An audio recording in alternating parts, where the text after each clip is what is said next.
1,200 kilometers of range, a hybrid drivetrain, but still adhering to all things Lotus. Let me tell you why. You can see that the car has a long wheelbase with the wheels pushed right out towards the corners. There are very short overhangs and overall a cab-forward silhouette. This is the sports car approach that we give to all of our cars. So what is cab forward? Automotive designers will talk about this quite a lot, but what it actually means is that we take the windshield of the car and we push it forward. You can see here the touchdown is almost over the center of the front wheel. Visually, this changes everything. The car looks planted, it looks purposeful, it looks dynamic. Physically, there's also a great advantage. We start to move towards the perfect balance of 50-50 weight distribution, which ultimately improves the dynamic and handling capability of the car. One of the things you immediately notice about a Lotus is how sculptural our cars are. This is really informed by our unique approach to the integration of aerodynamics and design, and it's born from our incredible legacy in racing. Most cars in this category are fighting the air. They simply push it out of the way. With Lotus, we take a different approach. We allow the air to pass through the vehicle. This reduces the physical mass of the car, and this is a concept we call porosity. The sharp nose section physically divides the air, part of it passing up over the top of the vehicle. The rest is channeled down into the cooling area here. We have an active grille shutter system that works with the intelligent systems on the car to close off with the effect of actually reducing drag. You'll also notice underneath the headlamp here a powerful air curtain. Air is pushed through that hole and exited out into the wheel arch, reducing the drag. The rotation of the wheel can actually build up high pressure inside the wheelhouse, so to deal with this problem we have an exit duct here that pulls the air out of the wheelhouse and off down the side of the car. And again, following the same principles that we had at the front, the pressure that builds up inside the wheelhouse is exited through this large duct underneath the tail light. The digital camera systems on the car provide fantastic visibility all around the vehicle. There's also an additional aero benefit. If you compare this module to a conventional mirror head, it's simply much smaller. This helps us keep the air attached all the way down the side of the car, allowing it to flow into this duct in the D-pillar. The floating winglets on the roof look like something from a modern-day Formula 1 car, but they actually do the job of keeping the air attached down the rear screen, all channeled towards the rear wing. This is the most powerful active system we have on the car. It has the ability to optimize drag, to increase the range, or to deliver high downforce to improve control. Another subtle reference that we've taken from our legacy is to have one line that runs all the way through the car. It starts at the front with a very sharp nose section, runs all the way through the body, and culminates at the rear with the tail lamp.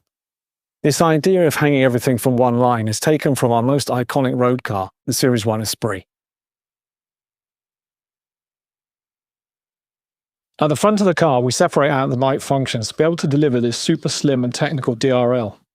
The signature inside is this sort of double L-shaped graphic, which is actually inspired by the upturned wingtips from jet aircraft. This is something we did for the first time on the Envia hypercar, but it now carries through the entire product lineup for Lotus. The main beam and dip beam functions are hidden here underneath.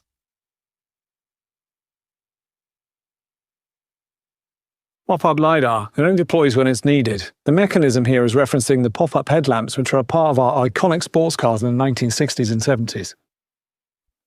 Lotus is always about efficiency and clever solutions. Ideally, we like to get components on the car to do more than one job. A great example of this is the tail lamp.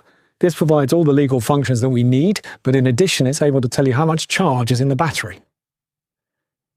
Shall we quickly talk about the tech specs? This car has a 900-volt architecture. What does that mean in the real world? Well, firstly, it means that we have fantastic charging capability. This car is able to go from 20% stay of charge to 80% in less than 9 minutes.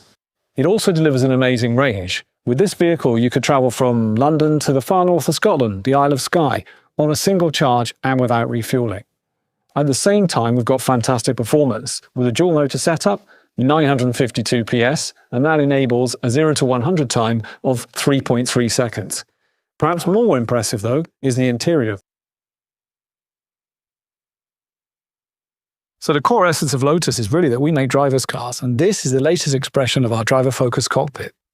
The entire architecture of this interior is based on putting you in the best place for driving and control of the vehicle. A super important point is you also still have excellent forward visibility. Ahead of me I can see the fender muscles, and this really allows you to place the car on the road with utter confidence. So we have a high console and an asymmetric design that wraps right around you. It's mirrored on the other side of the car with the door on the end of the IP. This creates the focus of a sports car. The design of the IP is super unique. We have these two extremely slim wing sections that optically float above the mid-roll of the IP. The priority for driving is focus. In front of me I have the technology line. This is a system of intelligent lighting and digital interfaces distributed across the IP. It's really about putting all the information in exactly the right place. Another way that we try and create focus is through the use of analog controls. Everything that I need to actually operate the vehicle is on a physical switch on the steering wheel in front of me. Yes, this has the spirit and the focus of a sports car, but it's also for long-distance travel. Space, comfort, and all the features you'd expect of a true luxury vehicle. Ultra-responsive HMI powered by Unreal Engine. Super high-end audio system, 23 speakers from KEF. Ventilated massage seats with multifunctionality. The materiality is exquisite. Switches are in real metal and glass. There's an intelligent panoramic glass roof. This just allows you to adjust the light levels coming into the cabin. It's an extremely generous rear environment. There's a huge amount of legroom. We've got individually reclining rear seats, which provide super comfort, and then this rear bench is split folding. Of course, there's an infotainment screen in the rear, allowing the passengers to adjust the seating settings, the climate control in the rear, and the audio. So you can see there's a generosity of space, there's all the storage that we need, but remember, it can still take you from 0 to 100 in 3.3 seconds. You know, most SUVs are sporty only by name, but this really is more like a sports car that learned to carry 5 people and all their luggage. Before I forget, another nice...